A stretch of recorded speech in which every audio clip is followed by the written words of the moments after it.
13장 42절에서 52절에 있는 말씀을 가지고 땅끝까지 전해지는 복음이라는 제목으로 같이 주의 말씀을 살펴보기를 원합니다.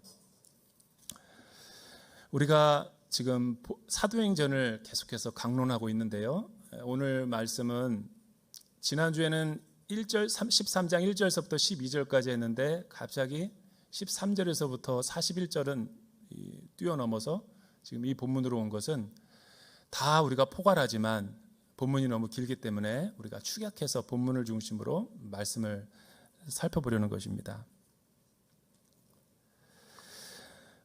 먼저 오늘 그 말씀의 본문이 되는 지도를 하나 먼저 보고 말씀을 한번 묵상해 보기를 원합니다. 우리 지도를 한번 보여주시면요, 사도행전은 지도가 없이는 이해하기 힘든 본문입니다. 왜냐하면 다 외래어로 기록이 되어 있고, 이 13장에 있는 그 안디옥 교회 이야기는 여러분 맨 오른쪽에 보면 이 안디옥 교회가 11장에 하나님의 뜻 가운데 만들어졌고 5명의 어떤 이 모자이크 공동체와 같은 다양한 리더들이 영적으로 하나가 돼서 기도 가운데 또 많은 이방인들을 하나님이 보내주셔서 열린 마음으로 이방인 선교를 할 수 있도록 최적화된 그런 공동체였죠. 예루살렘 교회는 이방인들이 들어올 수 없는 다소 그 폐쇄적인 공동체, 그러니까 오순절 마가의 다락방에 의해서 세계 최초의 교회로 시작이 됐지만 유대인들 중심으로 시작된 교회였죠. 선교회에는 적합하지 않은, 그래서 스데반의 박해로 인해서 흩어진 안디옥 교회 지역에 이방인들이 많이 살았기 때문에 흩어진 유대인들이 합류하게 됨으로 인해서 이 안디옥 교회는 80%는 이방인, 20%는 유대인 중심으로 다소 이방인들이 강한 공동체가 됐죠. 그런데 어느 날 예배가 뜨겁게 진행되는데 선교에 대한, 아울리치에 대한 마음을 주셔서 금식하고 바나바와 바울을 따로 세워서 이제 세계 최초의 아울리치를 시작하는 거죠. 근데 그 안디옥 교회 윗지역이 실루기아, 거기에 이제 항구가 있기 때문에 그 항구를 이용해 가지고 그 옆에 제주도만한 섬이 있죠. 저 섬이 바로 이제 구브로, 오늘날은 키프로스라고 알려진 그 구브로 지역에 가서 그 낙도 선교를 하는 거죠. 그러니까 저기에 처음에 도착한 것이 살람미라는 거기에 유대인 회당이 있었어요. 그리고 또 그 밑으로 내려가면 바보라고 하는 지역이 있었고, 이 섬 지역에 복음을 다 전한 다음에 소수의 제자들을 얻고 또 그들은 위쪽 지역으로 올라갑니다. 대륙이죠. 그러니까 밤빌리아라고 하는 그 대륙에 그 딱 도착하는 그 항구가 버가죠, 버가. 그죠? 그리고 그 항구에서 쭉 수직으로 180km 정도 올라가면 소위 말해서 갈라디아서의 배경이 되는 비시디아 안디옥이 나타나는 거예요. 그러니까 성경에는 어려운 게 여기도 안디옥이고 저기도 안디옥이고, 여기 오른쪽 안디옥은 파송했던 안디옥 교회의 안디옥은 수리아 안디옥이고, 갈라디아 교회의 배경은 비시디아 안디옥인 거죠. 그거를 여러분들이 남의 나라 언어라고 이렇게 막 불평할 게 아니라 우리 대전도 그래요. 제가 처음에 왔을 때 목동에 산다 그러길래 서울은 목동이 있지만 여기도 목동이 있다고요? 여기도 목동이 있더라고요. 그러니까 그런 것처럼 이 같은 이름이지만 다른 지역에 있는 지명들이 굉장히 많아요. 이런 배경에서 복음이 전해지고 있는 과정 가운데 있는데, 이 버가에서 비시디아 안디옥으로 올라갔는데 그 비시디아 안디옥은 마치 흩어진 유대인들이 가장 많이 사는 밀집되어 있는 곳이었어요. LA 한인타운처럼. 그러니까 요세푸스라는 사가에 의하면은 그 당시 옛날 인구에 유대인들만 2,000명에서 3,000명이 모여 산다는 것은 굉장한 집단이죠. 그리고 대부분이 많은 사람들이 이방인이었고, 근데 오늘 말씀을 읽다가 보면 바울은 회당을 거점으로 해서 선교할 때마다 바울 선교에 몇 가지 특징이 있는데, 회당을 거점으로 해서 반드시 복음을 전해요. 회당이 왜 그렇게 자주 등장하는 것일까? 회당은 본래 성경에는 나오는 그런 지명은 그 공간은 아니에요. 근데 그 아수르에 의해서 북이스라엘이 멸망당하고 남유다가 바벨론에 의해서 멸망당했을 때 예루살렘 성이 무너지고 그들은 다 포로로 끌려가야 됐죠. 타문화권에 끌려가면서 이방 세계에서 유대인의 정체성과 신앙을 가지고 살아가야 되기 때문에 성전을 만들 수도 없고 교회를 만들 수도 없었죠. 그래서 눈치를 보면서 그들이 마을회관 같은 걸 만든 거예요. 마을회관은 문화센터죠. 교육기관이고 그런 거는 제지하지 않죠. 그러나 그 회당이라는 걸 만들어서 유대인 남자 10명이면 성립이 되는, 오늘날도 미국에도 마찬가지고 전 세계 유대인 10명만 있으면 회당이 만들어지죠. 거기서 뭐 하냐면 서로 대화 나누고 명절 때도 같이 모이고 좋은 순회 설교사가 있으면 오셔서 말씀도 경청하고 또 모여서 성경 공부도 하는 그런 문화센터죠. 문화센터. 그런데 예수님이 오실 때까지 이 회당이 건재했죠. 아예 뿌리채 정착이 돼버린 거예요. 그러니까 이 회당을 가면은 항상 유대인들을 만날 수 있기 때문에 황금어장이죠. 그래서 바울은 이방인의 사도로 부르심을 받았지만 항상 이 회당을 거점으로 해서 복음을 전했죠. 그리고 나중에 이방인에게로. 그리고 도시를 거점으로 선교한다는 게 바울 선교의 특징이고, 최근에 우리가 CGN에서 바울로부터 최종상 선교사님으로부터 듣는 스토리잖아요. 근데 바울 선교의 몇 가지 특징이 뭐냐면 항상 바울은 혼자 사역하지 않고 팀 사역을 합니다. 바울과 실라, 바울과 디모데, 바울과 바나바, 항상 바울과 누가, 동역자들을 데리고 사역하는. 그리고 또 하나는 유대인들에게는 유대인의 방법으로 전도를 하고 또 헬라인에게, 이방인들에게는 이방인의 문화로 복음을 전했다라는 게 바울 선교의 키죠.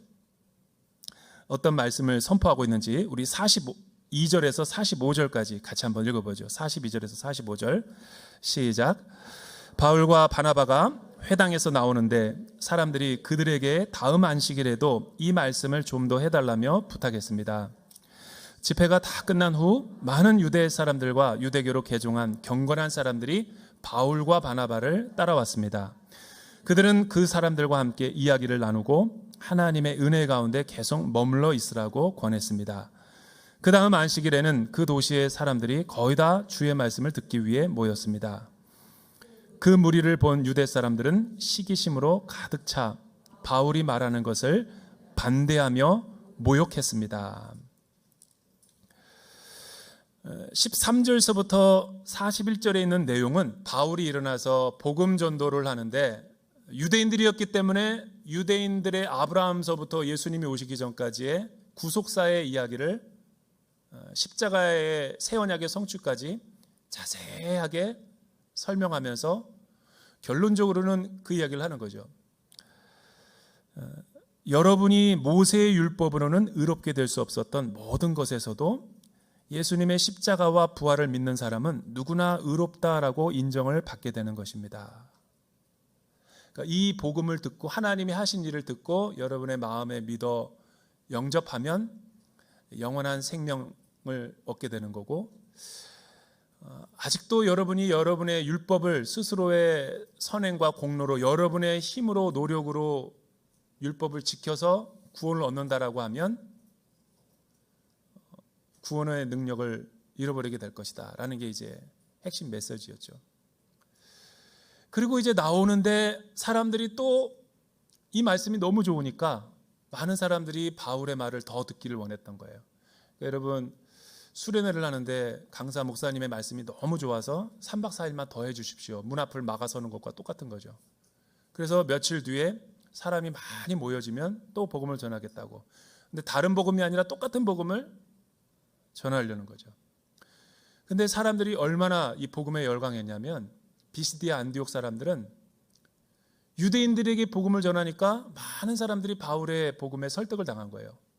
그리고 다음에는 그 도시의 사람들이 다 몰려왔다는 거예요. 그러니까 회당이 얼마나 컸냐면 도시의 모든 사람들이 다 들어와서 복음을 들을 정도로, 그러니까 거대한 이 타운인 것을 우리가 볼 수 있죠. 그런데 바울의 복음을 듣고 심기가 불편했던 사람이 있어요. 그 사람이 누구냐면 회당 안에 이 유대인들과, 유대교를 믿고 있었던 유대인들과 하나님을 경외하는 사람, 혹은 하나님을 믿는 경건한 사람들이 있었더라. 그 유대인은 유대교지만 하나님을 믿는, 하나님을 경외하는 그 이방인들이라는 것은 이방인이지만 모세의 율법을 유대교에 개종해서 유대교로 귀의한 거죠. 그러니까 유대교를 통해서 유대인들처럼 행함으로 모세의 율법을 지킴으로 구원을 얻으려는 사람이 고넬료와 같은 사람, 그리고 또 경건한 사람, 하나님을 경외하는 자다라고 표시가 되어 있는 거예요. 그러니까 회당 안에는 유대인들과 이방인들이 같이 공존하고 있었던 거죠. 근데 이 이방인들 가운데 얼마나 대단한 사람이 많았냐면 비시디 안디옥에 귀부인들이 많았대요. 돈이 많은 사람, 그리고 또는 유력자도 있었답니다. 유력자라는 것은 정치력으로 어떤 높은 신분의 사람이 있었던 거죠. 그러니까 복음을 거부했던 유대인들이 많은 유대교에 있다가 다 바울에게로 가는 걸 보고 시기와 질투를 느껴서 귀부인들과 정치인들을 선동해가지고 바울과 그 일행을 핍박하는 거죠. 그리고 추방시키는 거예요. 돌을 던지는 거죠. 그때 바울 일행은 나는 너희와 상관없다. 먼지를 털어버리고 이고니온이라고 하는 이제 다음 주에 살펴보게 될 고향 이제 장소로 이동하는 거죠. 여기서 우리가 알 수 있는 것은 이 하나님의 그 놀라운 십자가로 모든 하나님 나라의 그 복음과 또 구속사의 신비를 갖다가 모세의 율법 또 선지서들 그리고 시편에 기록된 이 오실 메시아를 통해서 우리 천하 만민을 다 구원하고자 하는 하나님의 놀라운 경륜이 나타날 것이다 라고 선지자들이 구약이 예언을 했는데 그 새 언약의 성취가 십자가에서 완성됐다라는 것을 바울이 복음적으로 잘 논증을 하고 있는 거죠. 그러니까 복음은 듣고 예수를 믿기는 쉬워도 그 구속사의 신비를 우리가 깊이 이해하기는 대단히 오랜 시간이 걸립니다. 왜냐하면 그 자체가 신비이기 때문에. 그러면 왜 하나님은, 궁금한 게 하나가 있죠. 왜 도대체 하나님은 에덴 동산에서 선악과를 따먹고 타락한 인류를 추방을 시켰을 뿐만 아니라 긍휼히 여기셔서 우리를 유보하고 구원을 해주시기로 작정했으면 하나님이 하나님의 선교의 주체가 되어서 한꺼번에 다 구원을 해주면 좋을 텐데 왜 하나님은 소수의 사람과 소수의 나라를 먼저 부르시고 그들을 통해서 또 다른 누군가를 부르시고 있는가? 이게 오늘 설교의 어떻게 보면은 하이라이트와 핵심 내용이죠. 선교란 도대체 뭔가? 많은 선교학자들은 성경을 연구해 보니까 선교는 두 가지 모습으로 나타나죠. 그러니까 선교라는 뜻은 보내심을 받는다. 하나님이 시킨 일을 우리가 사람이 보냄을 받아 하는 일을 선교라고 그러죠. 근데 성경에 보면은 하나님이 항상 모든 인류와 어떤 나라를 가정을 구원하기 위해서 쓰는 방식이 선교의 특수성이라고 그러죠. 그러니까 특별한 사람을 먼저 구원해줘요. 저와 여러분들처럼 먼저 예수 믿게 하고 먼저 교회 다니게 하고 우리 친인척들은 원래 불교 집안이었는데 내가 제일 먼저 예수 믿게 하고 교회 다니게 하는 거예요. 이해할 수가 없죠. 나 같은 사람을 하나님이 먼저 부르셔서 제사장으로 세우신 거예요. 그리고 또 나를 통해서 복음의 진리에 대한 엄청난 박해와 고난을 통해서 마침내 우리의 가정과 친인척들이 예수를 믿게 되고 우리 직장 동료들도 다 나를 통해서 교회를 복음을 듣게 하는 거예요. 이게 하나님이 사용하시는 구속사의 방법인 거죠. 그러니까 아브라함을 선택하고 이스라엘을 부르신 이유는 뭐냐면 그들만 구원하고 그들만 사랑해서 배타적 구원론을 주장하기 위해서 아브라함과 이스라엘을 선택한 게 아니라는 거예요. 근데 이스라엘은 그거를 잘못 해석했고 잘못 오해했죠. 시내산에서 율법을 주니까 이 율법을 자기가 지킴으로 해서 하나님의 성민이 된다는 걸로 착각하고 자기들만 구원받고 이방인들은 개 돼지 취급하면서 이방인들이 구원받으려면 유대인들처럼 할례도 받아야 되고 성전에 와서 제사를 드려야 되고 모세의 율법을 지킴으로 말미암아 구원을 얻는다는 것을 주장한 게 유대교죠. 근데 바울의 복음 전도는 그게 아니라는 거예요.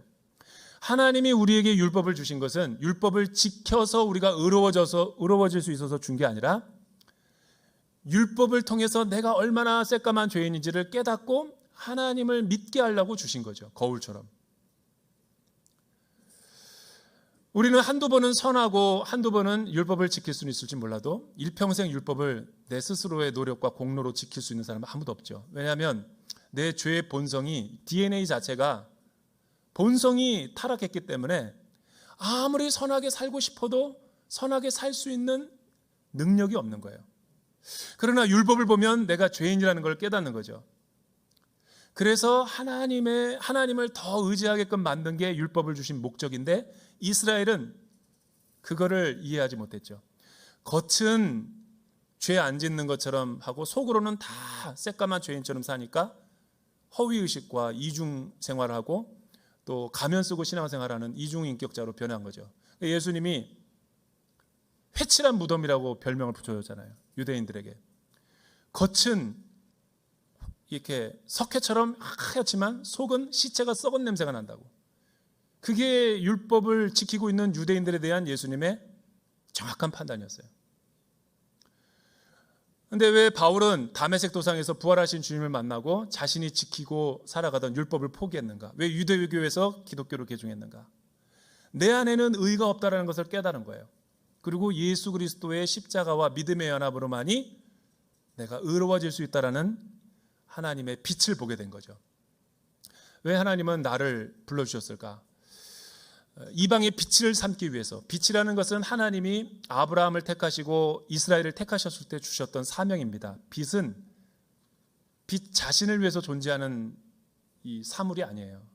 빛은 항상 남을 유익하게 하기 위해서 하는, 그러니까 제사장 민족, 제사장 나라를 은유적으로 표현한 게 빛이죠. 그러니까 이방의 빛으로 삼았다는 건 뭐냐면 세계 만민을 구원하기 위한 하나님의 사랑이자 하나님의 손길인 거죠. 그러니까 나를 이방의 빛으로 먼저 불렀다라는 것은 나를 통해서 또 다른 누군가가 복음화되기 위한 하나님의 러브콜이죠. 그거를 우리가 깨달을 때만이 교회가 자기 스스로를 위한 조직과 단체가 아니라 하나의 미랄처럼 희생해서 남을 위해 존재하는 이타적인 조직과 기관이 되는 거예요. 오늘날 교회가 그리스도인들이 왜 많이 욕먹습니까? 이기적이니까. 건물이 커지고 성도가 있고 돈이 많아지니까 자기 왕국을 세우려니까 욕먹는 거죠. 예수님이 가르쳐준, 복음이 가르쳐주는 교회는 한 번도 그런 적이 없었어요. 그러니까 언제 내가 직장인들 직장 생활할 때 욕을 얻어먹습니까? 언제 내가 명절날 친인척들 가운데 모이면 욕먹습니까? 다른 시누이들은 다 설거지하고 있는데 나는 앉아서 그냥 TV만 보고 있고, 저래서 교회 안 다니지. 또 예수 믿는 직장인들이 좀 희생하고 손해보고 다른 사람을 섬겨야 되는데 자꾸만 그냥 욕심만 내고 자기중심적이고 이기적이고 계산하고 따지고 하면은 그 주변에 사람들이 붙겠어요? 교회도 마찬가지인 거죠.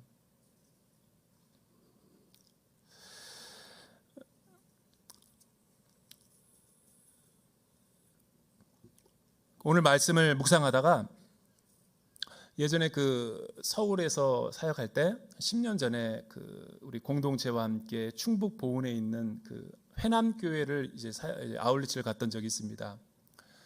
그 회남교회는 이제 김영수 목사님 내외가 사역하고 있는 곳인데 굉장히 힘들었어요. 왜냐하면 서울에 있던 분이 갑자기 농어촌에 가서 목회를 하려니까 문화적인 게 안 맞는 거예요.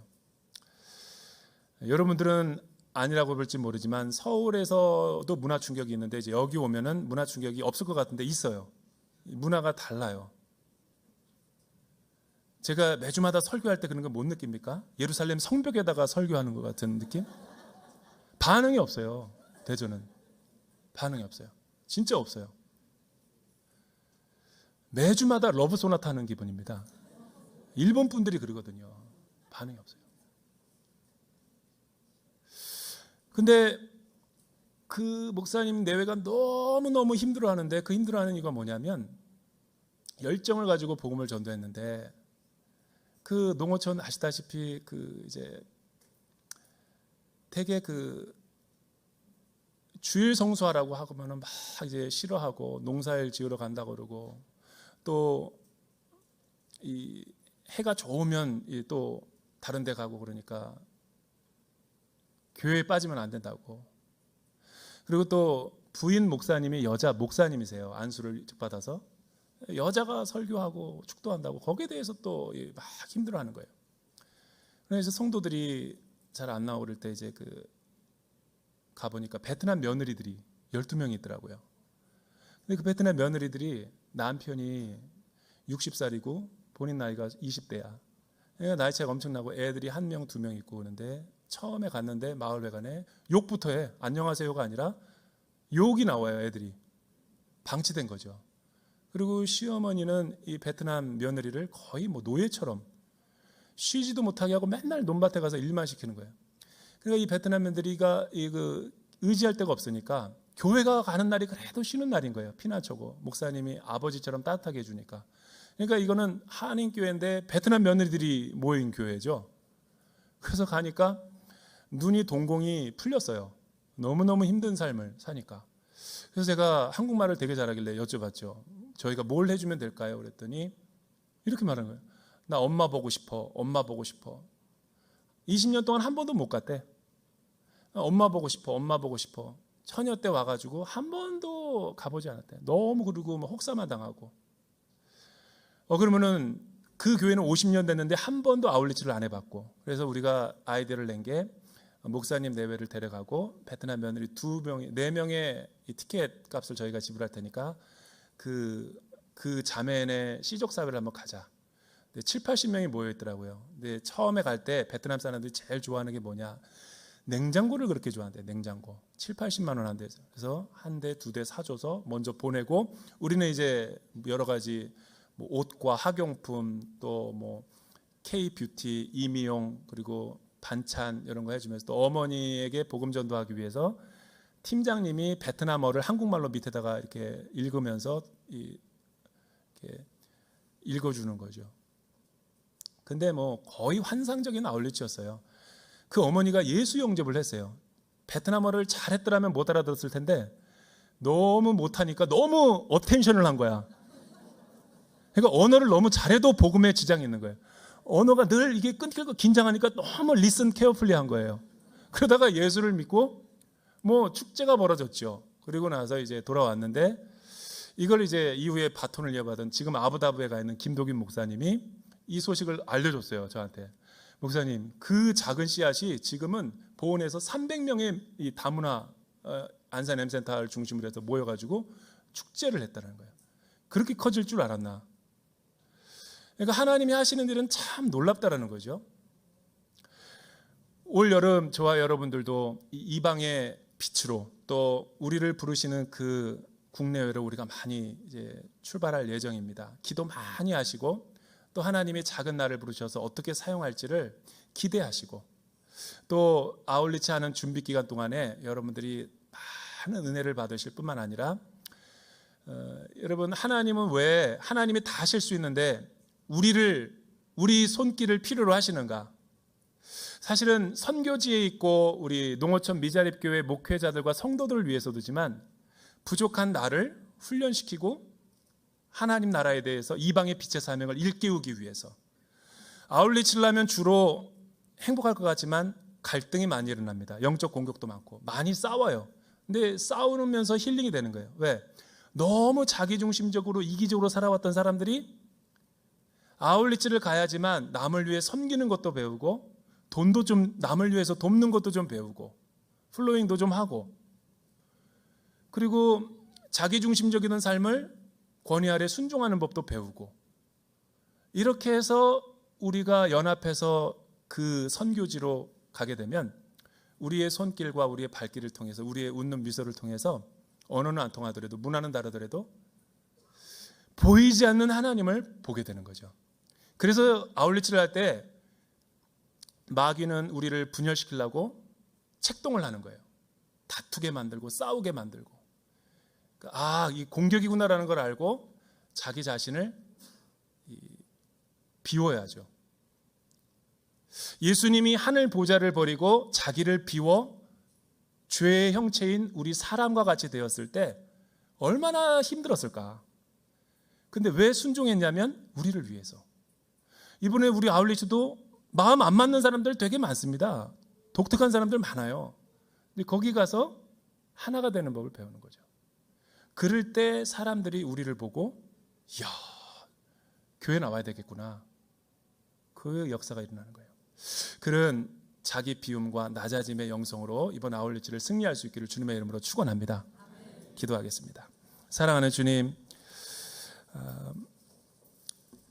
이방의 빛으로 우리를 세우시기 위해서 성육신의 모습으로 이 땅 가운데 낮아져 오신 예수님의 십자가를 인하여 감사와 찬양을 드립니다. 우리도 자기를 부인하고 십자가를 지고 일평생 주님을 쫓는 제자의 삶을 살아가게 하여 주십시오. 예수님의 이름으로 기도드립니다.